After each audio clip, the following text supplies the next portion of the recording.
Jersey Alternative Medicine, anti-aging, hormone replacement. Do you have trouble losing weight? You have trouble with your sex drive? You have trouble with your energy levels? Jersey Alternative Medicine. Give them a call, 609-977-2981. That's 609-977-2981. NJALTMEDS.com, all under the supervision of a physician. And we are nationwide. Jersey Alternative Medicine. Give them a call. Are you struggling with hair loss? Well, before you give up and start rocking that bald look, get yourself a box of Novaxidil. It's the only clinically proven triple action hair loss treatment on the market. It has 5% minoxidil, which is the gold standard for regrowth. But minoxidil alone will not prevent further loss. For that, Novaxidil uses DHT blocker ketoconazole with added nicotinamide, vitamin K, biotin, and collagen peptides. Basically, every single ingredient you could possibly think of in one product. So stop rubbing peppermint oil behind your ears and get something that works. Maybe he's born with it. Maybe it's Novaxidil. What's interesting is you were kind of born into your life. Your father was a knockaround guy. He was always earning. He was always a hustler and always earning according to the book. And he taught you from a young age how to earn, right? Kind of how to hustle, how to earn. But he never wanted you to be a made member of a crew. Right. Why is that? Well, he didn't like the fucking earning money and giving it to someone else. I mean, who would? Right. You know, who would? I mean, when he was in New York, him and his father, my grandfather used to run moonshine when he was little, but he came over here when he was 9 on the boat. Mm-hmm. But him and his father opened up they started bookmaking on their own. They said, fuck it, you know, but they were in you can't do that in New York. Yeah. So they got warned. Listen, you got to either pay up or get the fuck out of here. And they're like, fuck, we ain't paying anybody. So they said, go to Florida. So they go to Florida. Oh, that's how you now they're running book down here on their own. They don't have to pay shit. Wow. But they knew people. You know, Jerry Chili was close to them, and you know, he explained to me. He said, "Listen, if you get in with these people, you're going to have to pay. You know, you have to kick up what you earn. And if what do you want? You want to be a member? You want to be part of a group of something, or do you want to be on your own and do your own thing and answer to nobody?" And that's what he, you know, told me when I was a kid. I was like, fuck, I don't want to answer. First, I don't want to answer to anybody. If I did, I'd get a 9 to 5, right? Right. Second of all, if I'm going to do something illegal, why would I want to give it to someone else? Right. Unless you're going to split the time with me when I get fucking 50 years or 20, you're going to do half of it, then I'll give you some money. But besides, you know, if you ain't doing any of my time, you ain't getting any of my fucking money either. Mm-hmm. Bottom line. And you know, just makes sense to me. Now, look, there's guys that I know there's good reasons for some people to want to become a member of a group or organization. It could start from childhood. Maybe they have no parent, you know, no father, left on the streets, and they need to belong to something. That makes sense, okay? But if you got your mother and your father and everything's intact, and you know, I don't see the reason to want to, you know, be a part of a criminal organization where I will have to be told what to do, when to do it, pay money to them, and then if I want to get promoted, I have to whack someone with no questions asked. Mm-hmm. No questions asked. I'm going to whack someone. No one's going to know about it. Right. I ain't going to take orders from this guy. Right. Who you whacking? You have no fucking clue who you're whacking. For what reason? Yeah. Could be over greed.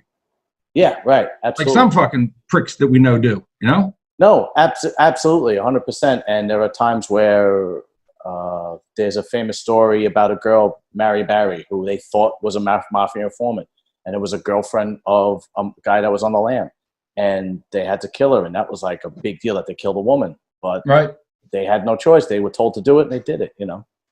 But anyway, when you think of the mafia, you think of New York, you think of Chicago, you maybe think of Detroit. You never think of Florida. You never think of Miami, you know. Right. How powerful were the Italians when you were coming up as opposed to the Cubans? Because everybody relates organized crime in Miami with Cuba. Mm-hmm. Well, they were completely separate. Miami, the mob down here was mostly, you say, Broward County was the big spot. Okay, so you got Broward, and then you got Dade. You got the county line. Then you got Dade County is where Miami starts. That area, North Miami Beach. Then you got downtown Kendall. South Beach area, you know, the mob wasn't really into that until later on down the road, I guess, with Chris Pacello. He got in, he was that model looking dude that was banging all the celebrities, and they got caught. Yes, years ago. He shot that fucking lady. What a fucking jerk off. He shoots the lady in the face for nothing. This kid had it made. Yeah. He wasn't anybody. He was banging Madonna, right? Yeah, exactly. Yeah, This guy had it made. He had the Colombos backing him up. He's in fucking this gigantic club in Miami Beach. Mm-hmm. And some guy tells him, oh, we're going to go rob this lady for inside her house. And they go inside someone's house. And the dude that's robbing the lady ends up shooting her in the fucking face and kills her. Wow. And this fucking idiot goes with him. See, that's the type of stupidity that it's just stupid. Why would you do that? It's got nothing to do with you. You're making a shitload of money. You're banging all these fucking broads, and now he's got to go to fucking prison and turn stool pigeon. Right. So, yeah, but as far as the mob and the Cubans go, there was never any beef between the mob and the Cubans, and you wouldn't really see much interaction. However, when it comes to the Colombians, the Colombians are a different story. Okay. A whole different story, because they're in Colombia. They're supplying all the dope down here to Miami. Once it gets here, mostly the Cubans are the ones moving it, because like you said, mostly Cubans. There's a few Colombians, but it's mostly Cubans down here moving all the weight. Right. You know, Magruder and Willie Falcone, both Cubans. Yeah. But there are the odd Colombian that sells a lot of shit too. But yeah, definitely most of the Cubans. But when it comes to the mob and the cartel, mob can't touch them. Can't touch them. Impossible. Yeah, I figured that. Okay. Impossible. Now, your dad brought you into life, and you basically were kind of in and out of jail the majority of your life, right? I mean, how old were you the first time you went? First time I went, I was 16. But then they let me out. You know, I was on bond for a couple of years, but they charged me as an adult right away. 16, first offense. It was a stupid charge. I should have been out in 7 days. Right. Completely free. But they dragged it on for a couple of years until I was 18. I went to trial. And I went to trial and I lost. Took it to trial and lost. So then I went fucking back to prison. They gave me 4 years on that charge, of which I did about a little under 2 years. I'm under 2 years on that one. And I got out and I was clean. I had I was supposed to be on house arrest. They knocked it down to probation. Got off of that, and after a while, I wasn't clean for very long. I'll tell you that. I just got back into it was my brother's fucking bright idea. Says, call your friends out of Miami. I'll sell it. You just get it, because I knew the people. I'm like, nah. He goes, come on, I'll fucking just. So I said, all right. So he's out dealing, not heavy stuff, nothing big, ounces, quarter keys, half keys, nothing huge. And he tells me, I don't even think this story's in the book. He tells me he's got a friend of his named Butch, really, really close friend. Butch, he's known for his whole life. He goes, Butch has a guy from New York that's coming down that wants a quarter key. I'm like, yeah. He goes, we're gonna meet him at Bennigan's. I go, don't do that. Don't. I knew what parking lots were. Cops love parking lots. They hide in the fucking parking lot. There's a fucking 500 cars. You're never going to see them. Right. They're undercover. You're not going to see them in their fucking van. I said, listen, first of all, whoever this guy is, if he brings someone with him, leave, walk out, just make an excuse, leave. So he goes, all right. I said, I'm going to call you exactly, I don't know, it's 3 o'clock in the afternoon. Answer the fucking phone. 3 o'clock comes around. Beepers back then. I beep, nothing. I'm like, oh shit. Cleaned out the house, and long story short, I called Hallandale Police Station and said, hey, my brother got into a fight on the beach, and he got arrested, so I'd like to know what his bond is. And they go, yeah, he didn't get into a fight, but we do have him. And I was, really, what for? And the lady told me, drugs. Oh. That's the second time they told me. Later on, towards the end of the book, I called, who was it, Hallandale? It was Hallandale, second time, Hallandale with my dad. When he got arrested, called them saying, they go, yeah, we got him.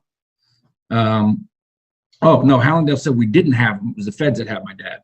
So, but still, if something happens and you want to call the cops, someone gets arrested, you just change the story and say, my buddy got arrested for fighting. And they go, oh, no, it's not fighting, it's this.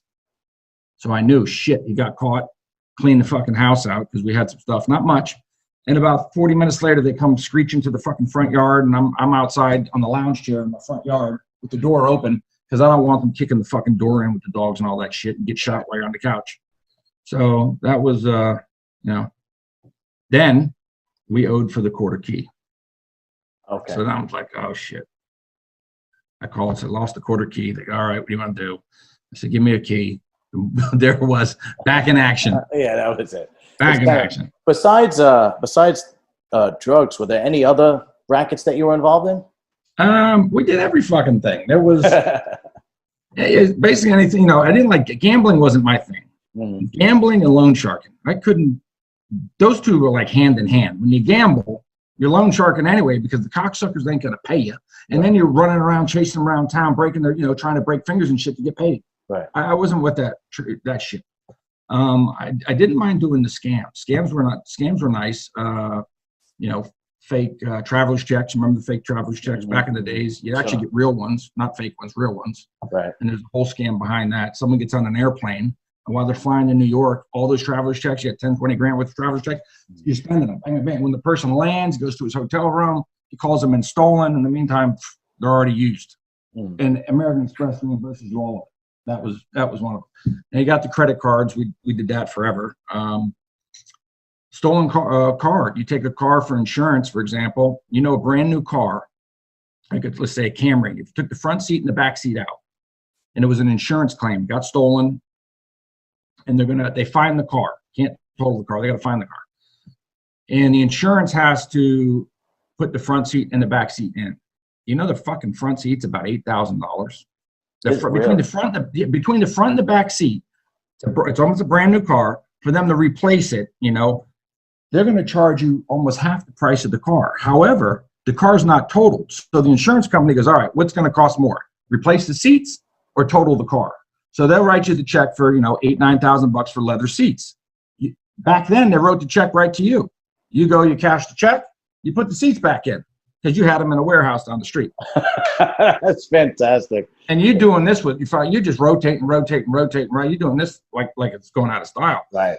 We used to be able to get cars off the lot. You can't do it now, where they would new title, new tag, new everything. You'd get a $50,000 car for $5,000. They'd steal it. I remember that. That was big in New York too. Lottery tickets, all types of stolen shit. And what else did we do? I don't know. I'll think of something as we're going along. But we have all kinds of shit. Something would they'd call and say, "Hey, we got this. Always into trying to figure something out. Yeah, right.